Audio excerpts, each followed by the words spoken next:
Louis XVI had his relationship with Marie Antoinette. Louis XV had his thing about furniture. But do you know about Louis IX, the king who tried to wipe out Judaism once and for all?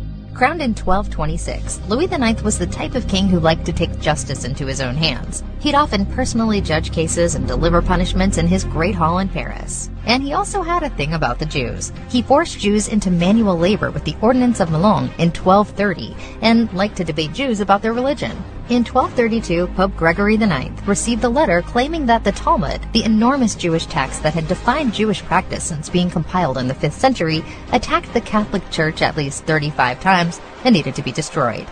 If the Pope agreed, there would be no more Talmud, and as an added bonus, no more Jewish practice. The Pope announced that the Talmud was going to be put on trial and instructed all Catholic institutions in France, Italy, Spain, and Portugal to seize all copies in their midst. Officials burst into synagogues and confiscated precious handwritten volumes of the Talmud from synagogues across Europe. 2 months later, the Talmud was put on trial, and can you guess who oversaw it?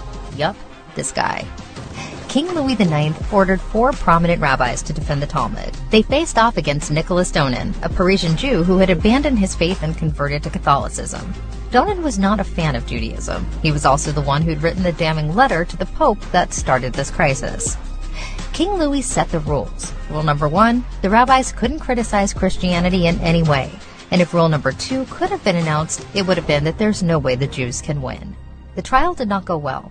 At one point, King Louis got so enraged he shouted that a good Christian would plunge his sword into a Jew and not debate. One rabbi had to flee for his life.